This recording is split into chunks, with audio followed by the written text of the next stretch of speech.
This is the Non-Tech Podcast, conversations about education, technology, and culture, with Dr. Doug Reed and Dr. Matt Stranick. Thank you for joining us.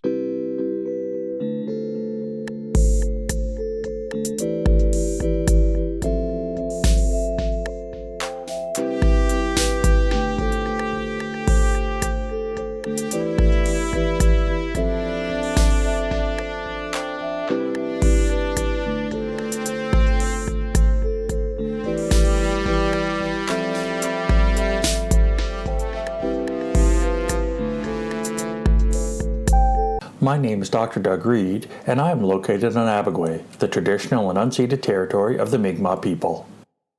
My name is Dr. Matthew Stranick, and I am located in Manaquesk in St. John, New Brunswick, which is situated on the traditional and unceded territory of the Wolastoqiyik Maliseet people.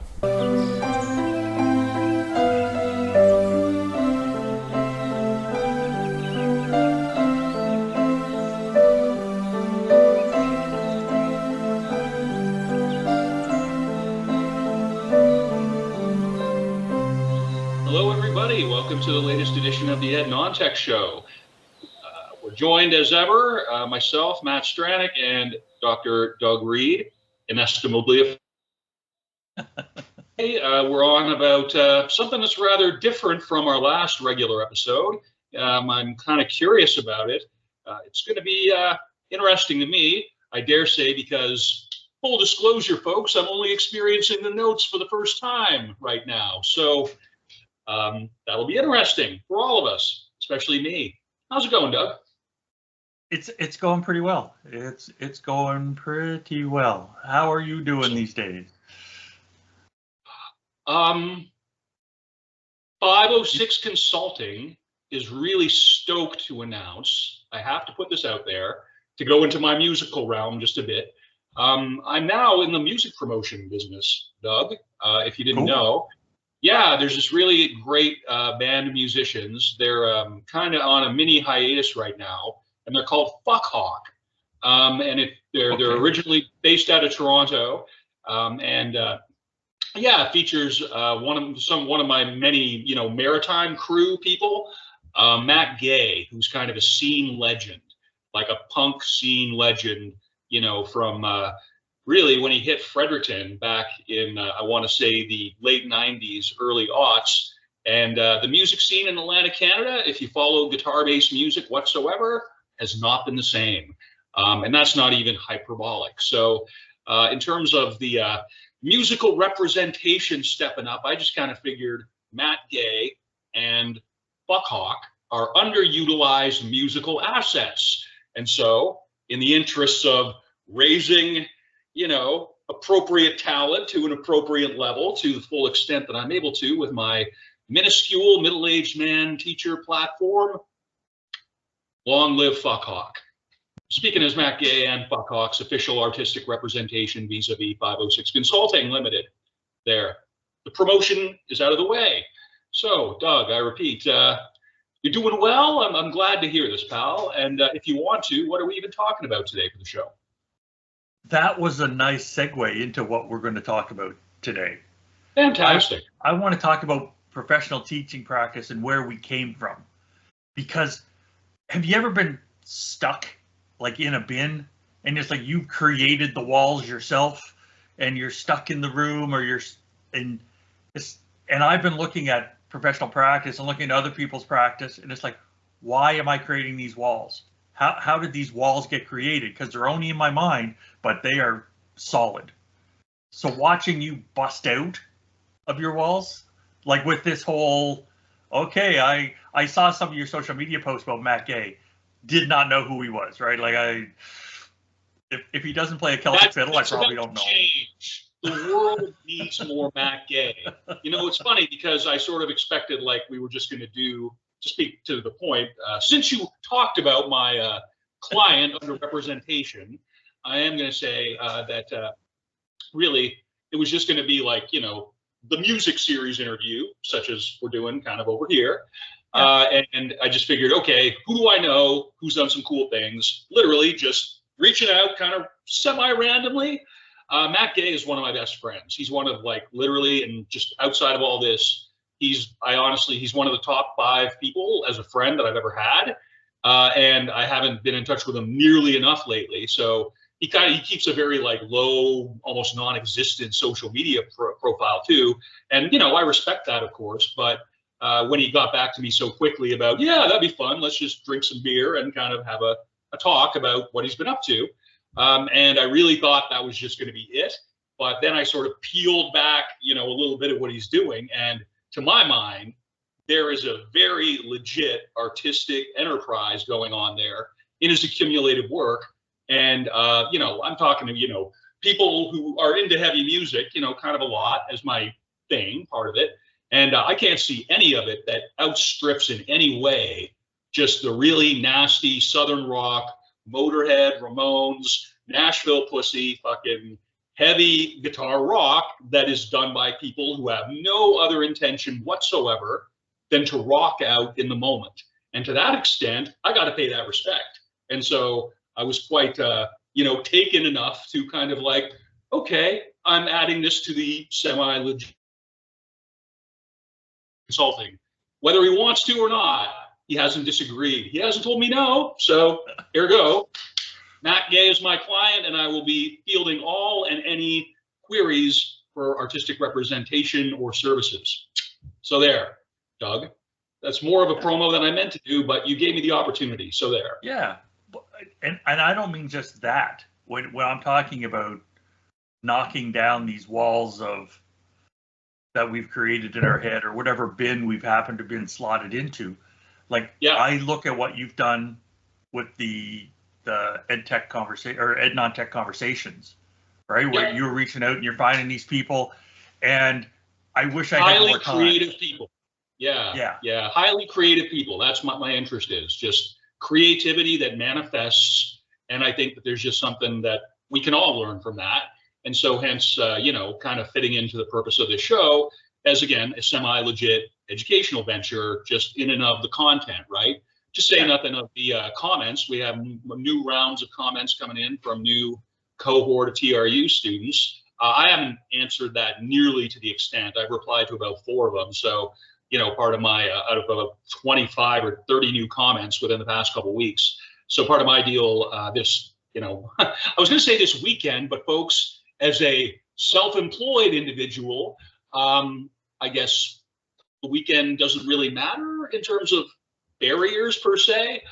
So within the next day or two, I am going to get a bunch more of these replied to, because these are brilliant comments on the on the blog, right? This podcast goes. So yeah, that's cool. That's a cool aspect of it for sure, Doug. You're right. And I know that I'm a person that gets stuck in the bin. I get stuck in the imaginary walls that I've created, and I'm watching you bust out, and it's like, cool. And then I thought, how did we get here? Because I need to analyze it. How did we get to creating these walls and creating these barriers? And I wanted to put it into the context of this podcast. And absolutely, it was, bro. Good call. How do we get to the rules? How did this happen here with EdTech and here in education? So I dipped back into some literature, and I grabbed one. I learned so much this week about Is this a guy the one that from, Are you speaking now to the one from 1957 here, Krumboltz and Foucault? The 58 one is the one that the 1958 one is, because come on, if you don't know who B.F. Skinner is, right? You haven't done a lot of education stuff. Get out of the city if you don't know who B.F. Skinner is. I was so excited. I was so excited. One of the original, you know, legit sort of thinkers in the education space that did a lot of really formative work in terms of, first of all, capturing empirical data, right? Because in the era, the mid-1950s, I mean, that just didn't exist yet within a body of, you know, actionable education literature anywhere near to the extent that it does now. So that's kind of a milestone in and of itself. But between him and, you know, oh Lord, I'm gonna. Anyway, it's ultimately led into what we now describe and utilize as the so-called constructionist and or constructivist, one sort of more European and product-based, one sort of more North American and process-based, but it's generally speaking the same stuff. So this is one of those things that goes back, prior to even free air, and it's so good call on the Skinner. Again, just for people who might be outside the educational area that Doug and I tend to work in. So. Yeah, so I nerded out a bit, but I want to go to the Krumboldt and Farquhar Yeah. 1957 article. It's about different teaching methods. Yep. Because when we think about our teaching, what are we doing and how do we do it and what are the rules? And I've worked over time, I've worked with a lot of people that are not educators initially. They have skills in very specific disciplines, and then they end up teaching, right? And how many academics do we know that teaching is that add-on that they have to do for their job? It's the tail that wags the dog for them, right? It's the case of, I'm really into all this other stuff, and teaching is just kind of whatever I have to do to keep the rest of it afloat, So if you're looking at a, research-oriented position at a public university in Canada, typically, I mean, if you're like, especially if it's like a Canada research chair or something like that, that relies on external funding, which is to say directly from a provincial or federal, research body. Again, the context being Canada for that generally. And so it's just like, they get like a 20% allotment of their teaching, right? And everything else is research and service. Or, for instance, maybe they just have to teach one class a year or 2 summer sessions, and then they spend the rest of the time focusing on what is properly their perception, properly the work of research and a lot of travel. A lot of people getting on airplanes and just destroying the environment with airplanes to go to in-person conferences again, because apparently we're so post-COVID that from what I can tell, again, I've been out of the loop for a while with this stuff, but people are getting on planes and they're getting their service and they get to travel business class, and then they, stay at the hotel for their 3 days, and they get the nice catering, and, they get to pay, they get their $60 or $100 a day per diem. And it's just like, yeah, okay, awesome. Way to just kill the environment and throw resources at, well, something that ostensibly could happen through a web conference, at fractionally less investment in any of those other areas. But let's be real, I like business class travel as much as anybody. It's been a while if anyone wants to offer that to me and or Doug and Matt Gay and other reps of 506 Consulting. Good Lord, I'm on a tangent, pal. Please tell me where we're going now. So Krumboldt and Farquhar said there's 3 teaching methods that they observed in their research. And it's instructor-centered, student-centered, and eclectic. And I love the concept of eclectic because it's neither of the two. There's a parallel for me now because in research, there's quantitative research, there's qualitative research, and then there's mixed methods. So these two did that back in 1957. It's pretty far ahead of the curve, people. That's pretty good, yeah. Or we're just so far behind the damn curve, right? Like we're just recycling the same ideas and, oh, look, isn't that new? Well, the fundamentals of education as we know it go back to really Aristotle and Plato, really, within the Western paradigm. Anything that's of value that sort of has emerged as educational practice is really, from the Socratic dialogue, right? It's like not knowing, wanting to know, taking your method from obvious, self-evident as they can be, principles, and then everything has to be like a logical flow from there. So that's where mathematics ultimately, because it relies entirely on abstraction for its principles, is in fact, it started out Pythagoras and all that, others who I don't, right? A philosophical enterprise, and everything that stems from math, as we know it, is attached to that. So anyway, it's just it's interesting to me to think of because the human condition hasn't really changed that much over thousands of years, really. No. since we sort of achieved biological stability with this latest tweak of evolution, which sort of puts the higher level, thinking at the front end of it with the reptilian stuff there, but latent. So anyway, bro, traditional teaching methods arguably go back quite a ways. I was just reading an article about Pythagoras and Pythagoras' theorem, and they have found evidence of that from 1500 years before Pythagoras was born. It's just he had the right PR. All right, they labeled it Pythagoras' theorem, so it's his, even though it existed long before he was there. It could have been invented by a woman, it could have been invented by a slave, it could have been invented by somebody in some misbegotten island colony somewhere. But I mean, how many? It's sort of like when the printing press was going to go, right? It was going to be, and Gutenberg is the name that rings. Gutenberg ultimately gets, but all the parallel side experiments, stuff that didn't even make it. I mean, that's why, I mean, the whole attribution of like, well, I discovered something. It's like, nah, something was already there, ready to be found. And again, whoever brings it to the public consciousness is really the person that fairly or unfairly gets the credit. So, yeah, very much of that, sir. Thank you. Yeah, and that's part of the investigation of, we don't know how far we've come if we don't know where we started. Correct. And where we've actually come from. So it's having that look back exploration is what I'm finding interesting. Because like, even when you're talking about discovery, it's like, yeah, if I walk into your house and it's like, oh, look at these records, I've discovered these, I'm taking them home, right? That's not what discovery actually is. Finders keepers, that's what I say. Yeah, that's not a good way to do so many things. And yet, yeah, the human condition is limited to some pretty predictable variants. Altruism, not necessarily one of them. No, it definitely doesn't get the press. It doesn't get stuff named after yourself. Nah, not even a bit.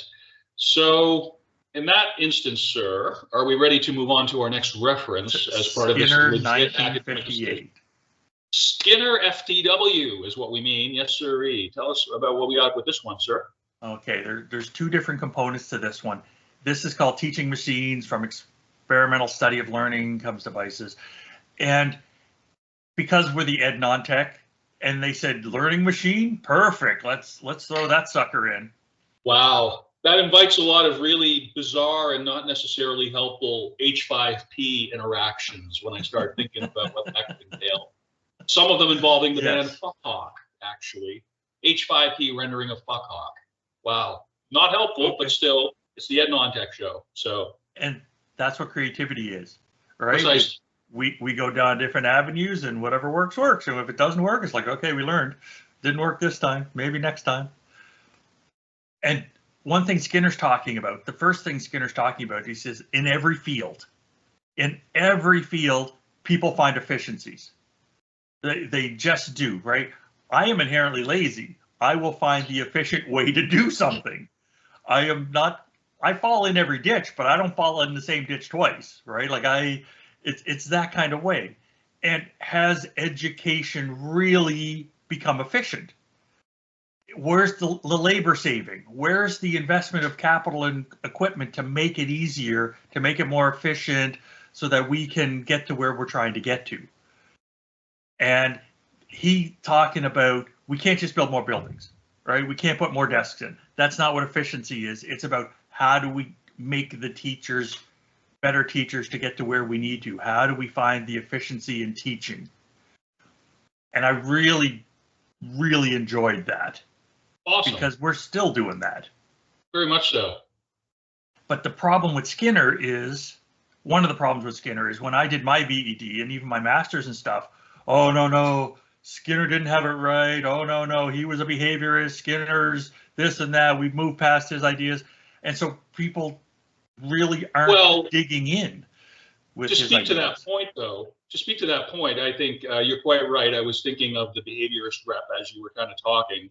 And I was also then circling back in my mind to what I said earlier about it sort of being a precursor to constructivism as we know it, even though it does fall under quite different principles. What I would just say is I'd kind of go back to the earlier remark I made that that study and other studies similar to that were breaking ground in the educational field in ways that hadn't been done before.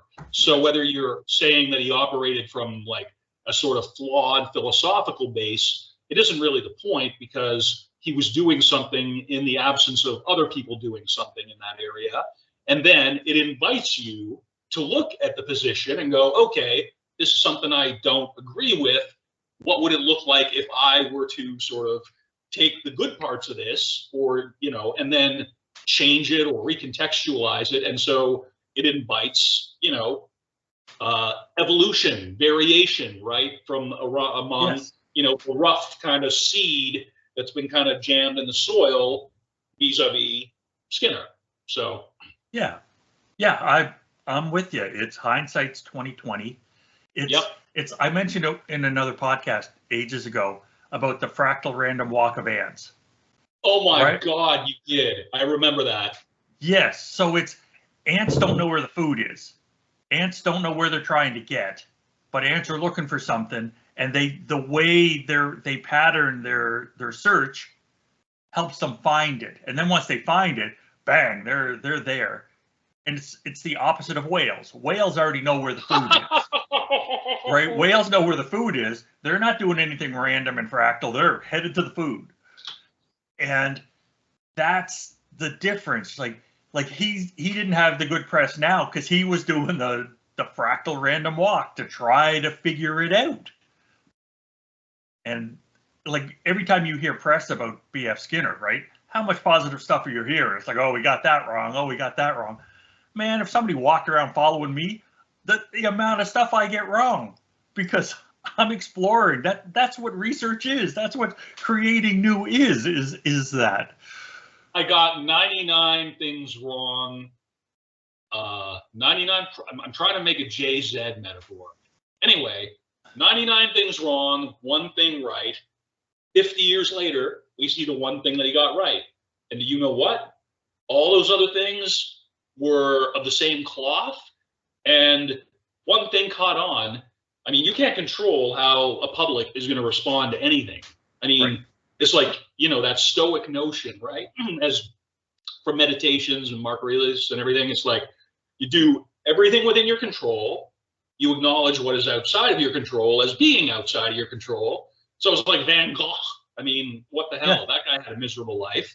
And then a time came that they were ready, and it didn't coincide with when he was alive, regrettably. You know, so it's like with Skinner. It's like all this stuff that was like, you know, our culture decided that this kind of one thing or whatever was of value. It was still part of the same cloth. You have to look at these things holistically. Otherwise, you're missing pretty much everything to do with actual context. So that's my rant there, pal. But how much does that happen in education?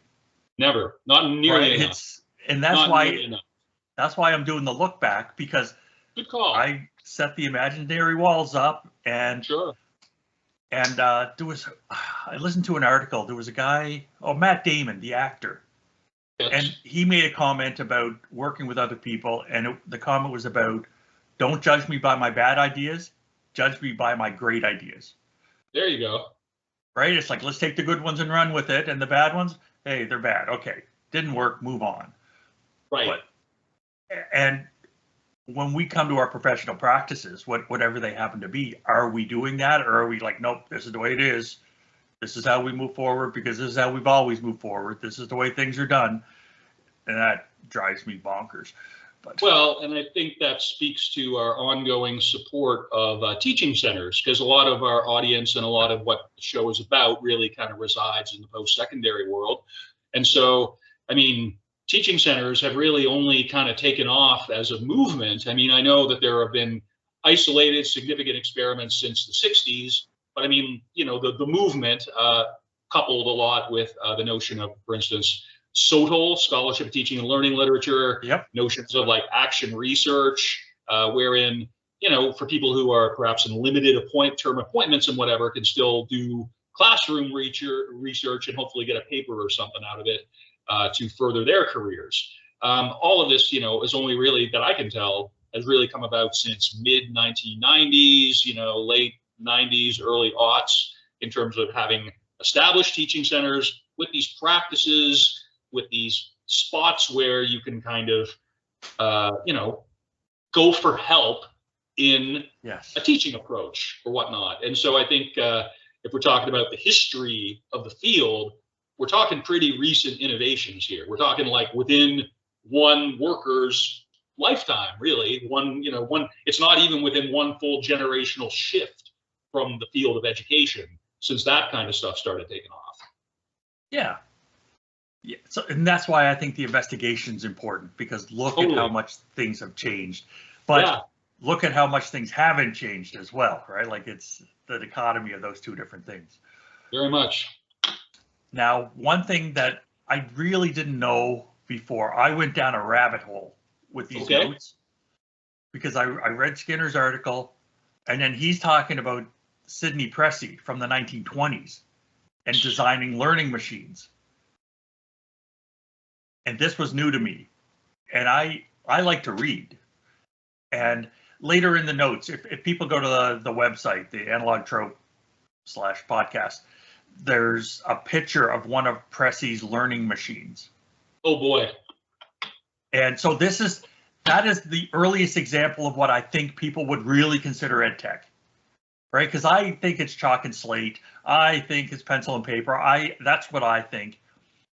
Or even whatever, radio or something. But this is 100% designed for learning first. And it didn't have to get adapted from mass media. It didn't have to get adapted from any other industries. This was the first one that I can find. And did I do this rabbit hole was tough for me to dig out of, because it was so cool. Well, to me, it was cool to me. Some other people might. I can tell that you're passionate about this, Doug, and I think given our strong support and propensity on this show for also ran formats, things that just didn't take off. You'd be talking educational Betamax. You could be talking, educational telegraph tapping, right? Educational Morse code as a medium or whatnot. Walkie-talkies, tin cans to the ear with a really long string. I do like this notion of it's a very cool thing. It's like they weren't trying to make a new radio. They weren't trying to make a new cigarette machine. They weren't trying to make a better way to package Coca-Cola. It was like specifically for an educational purpose. Some years ahead of Moodle, I might even say. Good Lord, the original OD LMS right there. No digital required. Good Lord. Mm-hmm. Yeah, man, I love it. I love that visual. Do we have any more references we want to get to before we start talking about the rest of the visuals? We got a couple more. I was just so happy with it. So Pressey's machine was basically how to automate multiple choice questions. That's basically what it was. Cool. And it didn't work because society wasn't ready. Education wasn't ready. There was the cultural inertia. Didn't work. Cultural inertia, dude. I think we might have the phrase of the podcast right there. I am digging that phrase. Just FYI. Yeah, I really enjoyed it. Enjoyed it. So I'm impressed how committed you are to going into this particular topic, bro. Because it's like you're always committed. I mean, you're always doing a professional job with these notes. Sometimes I should be committed. Well, I am clearly the most committable element of the show, bro. I mean, let's be real. However, incarcerating, God help us all. Anyhow, especially me, especially my kids. Good Lord. Rabbit holes, you got them. And I'm impressed that you went full rabbit hole on this particular topic now, is what I'm trying to say. Thanks. Yeah, man. So I'm going to leave Skinner there and leave Pressey there. But I was just so excited to see this new thing that, I'd heard reference to it once or twice, but never dug into it. And then I dug in and it's like, I'm so happy to have the skills and the available time to dig in and see what it is. So I want to jump to Hatch and Bennett in 1960. So only 2 years later. Yep. And they're talking about effectiveness in teaching. And in 1960, they're saying teaching effectiveness today is a national concern in the United States. Good. It's because there is the top priority they had was a mounting shortage of excellent teachers.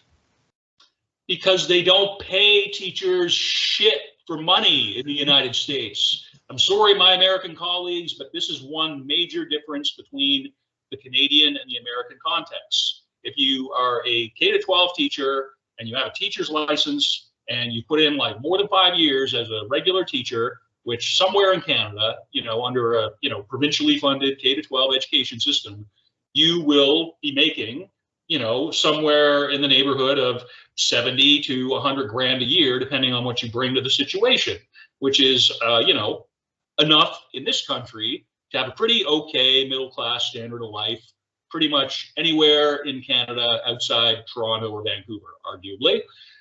So that being said, what I understand the American system is you can put in your years, you can get tenure at your K-12 school, whatever. You're making scraps. You're making like, 50, 60, 70 grand if you're lucky, and you're working hours that will burn you out and kill you. And so that's why, it's like, clearly, this is why this would be an issue, right? You don't know people entering the field. Like, get the fuck out. You're not paying them any money. You're not giving them any status.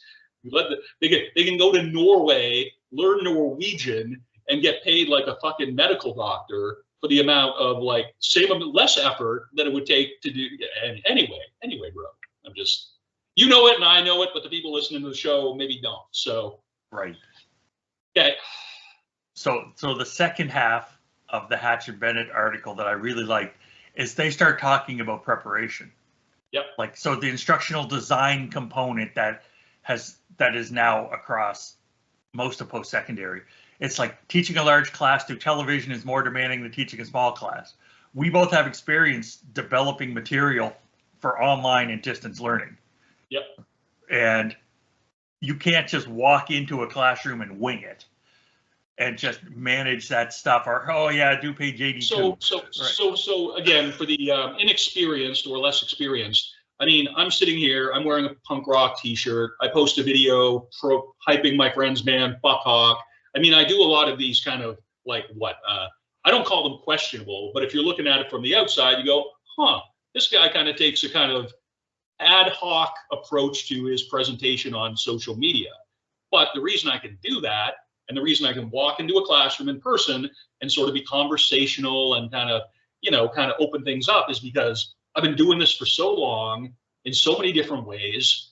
And that, Doug, as Doug mentions, if you have training, if you have knowledge of your area, then, and you know what to do to prepare effectively before you get into that situation, that is what will give you the confidence to sort of be, yourself, to have more of a social presence, because social presence is sort of, vis-a-vis the community of inquiry model, which I did my doctoral stuff on.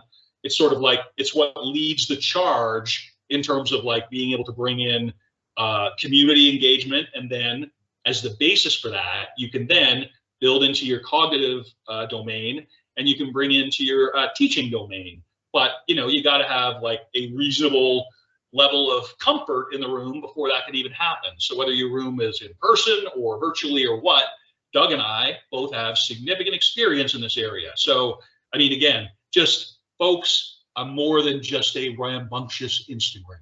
Okay. I don't know why I need to say that, but I do. So anyway, bro, back to you.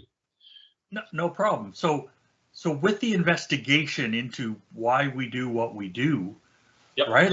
Like we have those skills and we've honed those skills, and I've been eaten alive in those classes, right? Like I've had the 10-year-olds smell blood in the water and eat me alive. And they're jackals. They're just like, I don't give a fuck, and there's nothing you can do about it. And that was my first my first 6 or 7 months in Korea teaching kids who just, it's like, fuck, I thought I was going mental at a certain point, but then because of my colleagues, because, more experienced and getting a better sense of just what I could do in the situation. And I mentioned this on the show before, having a worksheet and having the kids doing something during the class together was like a revelation.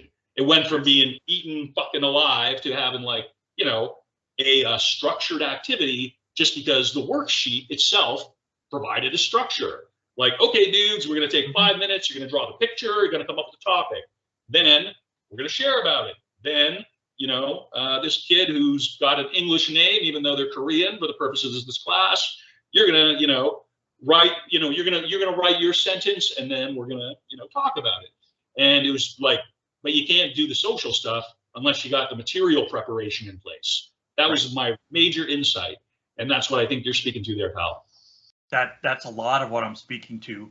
Yeah. And the time, like in 1960, like I know some teachers that have said, you out, right? You're lipping off, you're out, you're gone. That's right. I don't care where you go. That was your grandfather, right? That was you use that. That was his approach to rowdiness back in the day when he was a teacher.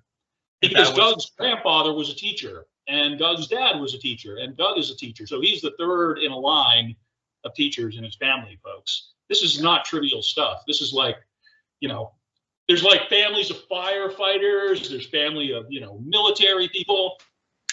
We got Dr. Doug in the house, and he is repping his third generational educator family. So not to be undermined or missed, my friend.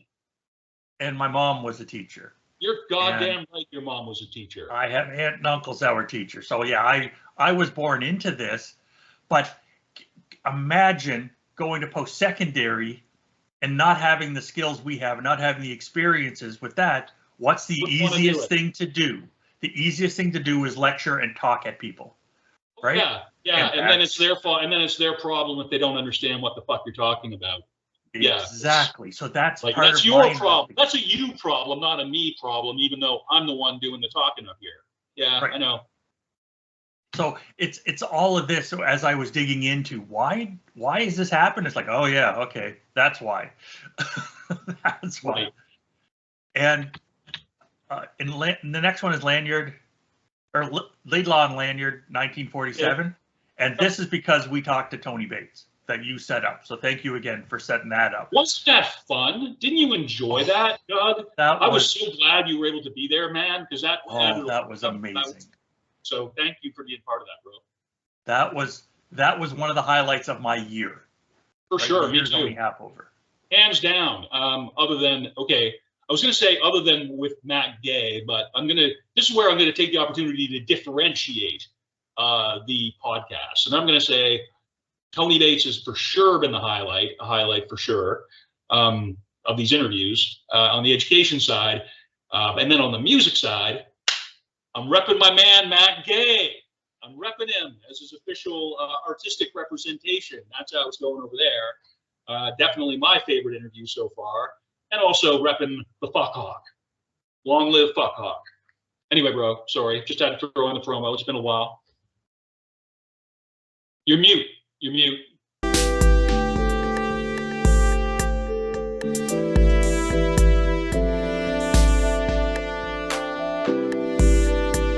That was no problem. That's okay. It's the Maritimes. Visits happen. Okay, so we're now back from our Camtasia edit point. Can't wait to see what we're going to do with that. I'll do my best not to put in graphics from Fuck Hawk into that interlude, but no guarantees, no promises or guarantees. Let's just jump sort of at an arbitrary point back into the notes, Doug, if we may. Were we still speaking about Hatch and Bennett, or are we on to Laidlaw and Lanyard? Laidlaw and Lanyard, 1974. Yes, there we go. Thank you, sir. And what I really liked about these people before I got so rudely interrupted by living in the Maritimes. In the Maritimes, people just come by and just stop at your house. And they just jaw at you like you're supposed to be glad to see them and just talk to them about their lives and the weather. A lot of the weather. God, the gall, I tell you. The chutzpah. No kidding, bro. It's so nice to have a good life and have people that are I'll do that. Close So to you, I'm happy. at the ready. You're goddamn right. I think we can all Yeah. agree. Yes, sir. So this OU article, what I really liked is they were digging into the Open University. Yep. And with Tony Bates being one of the people from back in the day at the Open University. Early with the OU too, like early. Like the first researcher ever, right? He did a couple of years of teaching in K-12 and then right to the OU. But is that what his career was before? Was he in K-12? I didn't even know that. Yeah, See, that's, I looked at his resume, and he had 3 years of that, Nifty. which explained so much to me about his mindset. The practical emphasis of his research outputs, the accessibility, jargon-free of the way that he writes. And everybody, I mean, again, not just talking punk rock and yada yada. I'm serious. If you haven't, if you're involved in the distance ed or e-learning or whatever in any way, or even have an interest about it, I would say our episode with Tony Bates, our interview from earlier last week, is a really good starting point, because what I appreciate about Tony's work, one of the many things, is that, jargon-free, meant for practical usage, updated frequently, using only material that's been vetted by, not just academics with him, but like practitioners, teachers, people who are involved in the administration side of things. All these influencers and sort of people who have a hand on what education even looks like. Tony brings it together in a way that's practical, realistic, forward-looking, and his blog, tonybates.ca, is just legitimate. It goes back years, tons of resources, including speaking to his time at Contact North, Ontario's kind of main e-learning sort of bodies.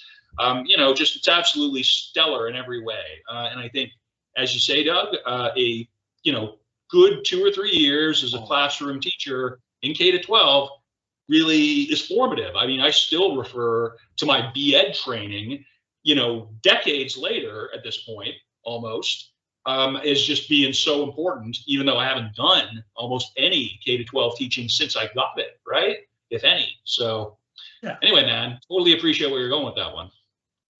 So what they've done is, as we investigate where we're coming from and what we're doing, they broke down their teaching system into 4 main components, like correspondence materials, because it was before online, right? This was a correspondence school.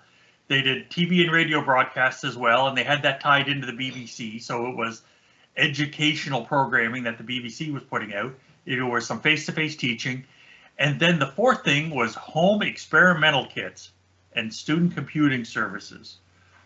Oh. And if you take a look, like, how many home experimental kits exist now? Like, is that something that made the leap into the online? I have a very specific memory of that, and that I was in about grade 3, grade 4, grade 5, somewhere in there, one of those 3 years. And like, we're talking late 80s. Okay. Yeah. And as a Christmas gift, I think one of those years under the tree, it was one of those experiment kits, probably ordered from the Sears catalog, which no longer exists, RIP. And my best friend John Bowie came over for like a overnighter, stay at that point, dude I'm still friends with to this day. And I remember we opened it up and we kind of stayed up throughout the night just trying to make something cool with it. We were just like, what the fuck is this? Like, we wanted to make like a potion. We had no interest in science. We had no. Once we realized it wasn't going to make my hand change color or create a cloud of smoke, I'm like, we got about 2 or 3 hours use of it, and then just like, never touching that again. That was kind of a drag. I mean, John, if you're listening, you can correct me if I'm wrong. That's kind of how that went down. Yeah, home experiment kits did not make the leap. No, but it's interesting because in 1974, that was a key component. That was a major push. Yeah. And for examples like what you just shared, okay, didn't move forward with that, right? Do the cost benefit analysis. The students weren't learning, they weren't interested, move on. an also ran format. We should come up with a home experimentation kit for the Ed Non-Tech show. I don't even know what that would include. Like an ashtray, you know, half of vegan lager. God, possibilities are endless. Folks, the Ed Non-Tech podcast and 506 Consulting Limited are your supply store for home experimentation kits of varying sizes and varying quantities. Please be sure to email 506consultingnb@gmail.com for more information. I'm thinking got to think in the promotional aspects of this stuff, man. Got to get an entrepreneurial mindset. Yes. Now, the last one is a 2016 article, so I jumped 50 odd years ahead. And these, I do not even want to try to challenge these names for this title. It's a Neurotitnovina And Perchakino. Perchakina. Yes. And it wouldn't be et al. We can say et al. We can say et al. There's four authors. There's four authors, so we can say Neurodivinova et al. There we go. Yes. And I apologize for not being able to pronounce those names. Same. He's more apologetic, but I'm almost as apologetic. He's nicer than me and better informed. And they were talking about innovative teaching practices, tradition and alternative methods, and challenges and implications. So that's a very modern title compared to some of the other stuff we looked at today. Yep. But they dug into Suggestopedia. I love that word. Oh my God, that's a brilliant word. New word alert, Suggestopedia. I think we're going to have to add a category on the show strictly for that. That is brilliant. Oh, sorry we mangled your names, dudes, but that's a brilliant word. That's right. So it's one of those things. So it's a theory about applied positive suggestions in teaching. Ooh, I like that. And I really liked it. And then there's a history of where it's coming from, and there's like the Greek derivations and stuff. But it was a distinctive feature of this method is the disclosure of memory reserves and raising intellectual activity and the uses of suggestion and relaxation. And so all of this was coming out of the 1970s. Nifty. And I think some of this is some of the founding material that people explore when they talk about play in education. Fair enough. And some constructivism, because it's like, so how did you get that? Like, did you think about doing this? And let people go explore that other thing, right? Instead of telling them and being directive. Well, did you think about, and coming up with those suggestions? But I just love the concept that this is a scientific word and it's digging in a way that I don't think ed tech or ed philosophy digs in enough. Or if they do, it's not mainstream. That's brilliant. I appreciate, the things that you are disclosing that you admire about this at the conceptual level. I would say that ed tech is kind of bound as a field, regrettably so, to the fact that it tends to be, it gets its existing capital expenditure, right? It gets its existence from budget lines that are mandated and approved in the first instance by academic institutions with, the non-professor cohort or non-teacher cohort, they're the last ones to get it. So any commentary that comes from the education field necessarily relies on these infrastructure investments that they have no control over, largely.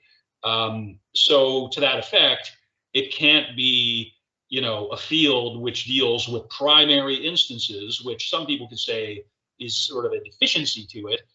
So I guess I really appreciate what you've described this as being, sort of self-contained. It doesn't need much in terms of other reference points in order to have applicability to the situation. Yeah. And I just loved the word. I loved Suggestopedia because I read it and I'm like, oh, what is that? And that's why, so for listeners, if you go to the website, there's a whole derivation in, normally I try to keep my direct quotes short, but this is a whole list of here's where it came from, here's where you can go find more, read about it, and here's a bunch of different spellings. It was just one of those things. It's like, yeah, here's where we're coming from, because that's still 50 odd years ago. I'd never seen that term before. I've been in this field my whole life. We both have terminal degrees. I've never seen that. And that's something I would dig around and look at.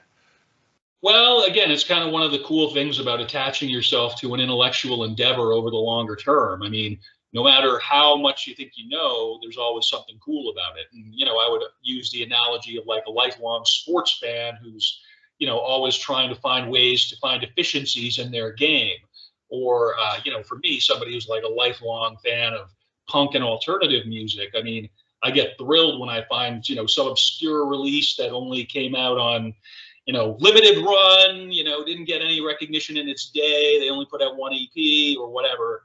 And it's like, God, this is rad. I mean, this is the stuff that makes me stoked for it. So, you know, it's again, finding nuggets in the literature or whatever that, you know, that are just new and brand new to you, even if they've been around for a while. It's just one of the cool things about being part of a field over a longer term, right? So. And this creative endeavor gives us the freedom to explore that. And quite right. I wouldn't have. There is no way in the world that if I was doing my job and living my life and planting and walking my dogs, I'm going to the literature to explore this. You have just described an awesome life, though. You have just described what a lot of people would consider as an awesome life in and of itself. So I remain grateful and appreciative that you see the value of this in other ways, and so are willing to kind of keep going as an ongoing partnership for this thing. You know, it's really quite significant to me that you've invested as much in this as you have, Doug. Well, thank you, because I couldn't have done it without you. I wouldn't have done it without you. I got it, and likewise, you know, for sure. Yeah. But this feeds part of my soul. Good. I'm glad. Everybody needs that some way, I think. Yeah. Otherwise, you get stagnant. You get culturally inert. That's the phrase, right? Culturally. Culture. No? Okay. Cultural inertia. So there we go. There we go. Okay. So what else do we like about this article, or are we ready to move on to the next one, bro? The biggest thing is what it opened up and what it represented to me. And I do a lot of suggesting. I do when I talk to people, hey, did you think about, or what about, and people come to me for that. Yep. Because they know I think differently and I look at it differently. They know I bring a unique vantage point to the situation. Yes. I've been getting that a little bit in my life, bro. I'm not going to lie. You may be surprised. I hear you. Yeah. I am not that dude who doesn't really think like the rest of us. Yeah. Yes. Yeah. It's a hard life. It's a rad life, but it can be hard. Well, we've had that conversation too, where I wouldn't want anybody to follow the path I've taken. It's kind of an ongoing theme, if you will, book publishers who are looking to monetize the content on this blog that we would be happy to explore vis-a-vis nb@gmail.com. Thanks for adding the NB to that address. That's cool. You're right. We learned that. NB, no pro bono. It's not just New Brunswick, no pro bono, note well, right? When you see the annotation in a academic, that's actually a thing. It's like NB, like Latin, notro bono, note well. I think that's what, notra something. Anyway, so that's why I say it. That's why it's legit. I'm not just hyping my pathetic Atlantic Canadian punk enterprises, okay, which are admittedly rad. But nah, NB, it's like notro bono or whatever the fuck. I didn't know that. That's cool. Thank you for letting me know. We both are learning things on this very show, bud. Every time we do one of these, I walk away with like 3 kind of low-key aspects of information. I'm like, I didn't fucking know that before. I wouldn't have known that if I hadn't talked to Doug today. It's, again, part of the ongoing enjoyment of the creative endeavor. So what I have now is a couple of random pictures from my digital clutter. And one is Pressy's teaching machine, and the link is there in the notes. So if you want to go and learn more about it, I may get that thing tattooed. I mean, I'm you know, I might have space for that. That's a pretty cool visual. So, and there's a couple of other things that made me giggle, and one of them is this picture of a river flowing, right? And it's just a river, and it's pretty. There's trees around it and rocks and stuff. And then there's a picture of a beaver, and it's like, I'm gonna put a stop to this nonsense immediately. And that's how. Beaver. Yeah, and I like beavers, right? Big fan of beavers. And who doesn't like themselves a good beaver? Yeah. Nobody. That's who. But beavers are single-minded. We love beaver on this show. We are beaver-loving people on this show, and they are single-minded. They are. I'm trying to be less single-minded. This is part of getting rid of the I would much rather be less single than I am. Good Lord. Oh, I didn't mean that. You go down that tangent all you want. I'm getting silly, bro. It's getting towards the end of the show. I got to get my giggles out. And that's it. There's only one other picture I want to talk about, and I know because you're a music person, you will like the "Would you believe 13 records or tapes for $1?" That was how my music collecting era got started, quite frankly. Yes. My mom was just like, this looks like something you'd be interested in. And I guess probably the collection agencies after my mom now, because I never bought the rest of them. But oh, you're the reason it stopped. Okay. I'm sorry. But it's part of one of these things that it breaks down barriers. It's like, who can get 13 records for $1 back in 1980, whatever, right? That or 1990, whatever. That can't happen. And it opened up so many things for so many people, but the model wasn't sustainable. Nope. It just wasn't. And now it couldn't possibly exist because YouTube and the internet have happened. But it's one of those things is let's break down the barriers, explore what we're doing, and where does that lead us? It was those kinds of random things that I just loved, and they all tied into my idea of exploring where we're from and what we're doing and why are we doing it. And if just because we've always done it that way, that's not good enough. That's not a good enough reason. Absolutely friggin' not. So what I've got now is 3 more things: the word, question, and phrase of the podcast. Awesome. What are they? Word of the podcast is tradition, because that seems to be so many people just do it because that's tradition. That's how this gets done. This is the way it works. Question of the podcast: is tradition just peer pressure from dead people? Fucking A. That is a great question, Doug. I like that question a lot. Come on. Yeah, man. Thanks. Oh, I absolutely ripped it off of somebody else, but I don't remember who, so I couldn't attribute it to them. But that's what it is. Cultural knowledge, folks. That's how the Bible got started. Cultural knowledge. Yeah. And the phrase of the podcast is cultural inertia. It's, this was good enough. This was fine. This was, and it's like. Evidence of just good enoughism is everywhere about us. It's just, it's like a plague. Like, this is adequate. You don't have to do more than just friggin' go to work, watch TV, couple shit, and consume. Like, okay, whatever. Like, yeah, man. Evidence of it abounds. That's a good one. It really does. Yeah. But that's all I've got. So what are you thinking? I've enjoyed the show a lot, as always.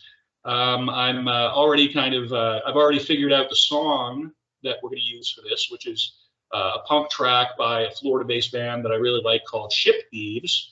And it's called Born Into This. And one of the reasons that's cool, apart from the fact that I actually have a Ship Thieves tattoo, and also that it's just a really killer song on a really killer record, is that it's by Charles Bukowski, who is a pretty well-known American poet and writer, kind of poet laureate of the American lowlife is sort of his claim to fame.